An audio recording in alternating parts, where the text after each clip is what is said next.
பொம்மைக்கு மட்டும் அழகழகா டெய்லியும் ஒரு ட்ரெஸ் போட்டு அழகா வீடியோ எடுக்கிறீங்க. எங்களுக்கும் ஒரு ட்ரெஸ் தச்சு கொடுத்தீங்கன்னா இதே மாதிரி நாங்களும் அழகாயிடுவோம். அப்படியெல்லாம் இல்லம்மா. இது வந்து பாத்தீங்கன்னா இந்த ட்ரெஸ் வந்து யூகேக்கு போகுது. சோ அவங்களுக்கு வந்து வீடியோ எடுத்து அனுப்பணும். அதுக்காகவும் இந்த வீடியோ எடுக்கிறோம். இன்னொன்னு என்னன்னா, நிறைய வீட்டுல வந்து சாரீஸ் வந்து அம்மாவோட சாரீ வெயிட்டா இருக்கும், கட்ட முடியாத நிறைய பேர் வச்சிருப்பீங்க. சோ இது வந்து தாவணி இல்லாம நிறைய பேர் தாவணி வியர் பண்றதுல, சோ தாவணிக்காக தான் இந்த வீடியோ எடுத்திருக்கேன். இந்த வீடியோல பாத்தீங்கன்னா இது ஒரு ஷைனிங் கிளாத். சோ இந்த புடவையில வந்து பாவாடை ஸ்டிச் பண்ணிட்டு மீதி இருக்கிற பார்டர் இருக்கு இல்லையா, மேல இருக்கிற பார்டர், முந்தில இருக்கிற பார்டர் எல்லாம் எடுத்து நம்ம பார்டர் பிளேஸ் பண்ணியிருக்கோம் தாவணிக்கு.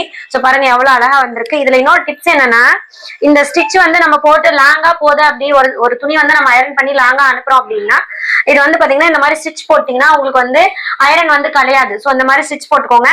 ஸோ உண்மையாலுமே அவுட்ஃபிட் வந்து சூப்பரா வந்திருக்கு. இந்த பாத்தீங்கன்னா இந்த டெசல் வந்து அழகா வந்திருக்கு. ஸோ இந்த டெசல் பாத்தீங்கன்னா வித்தியாசமா இருக்கும், ரெயின்போ மாதிரி.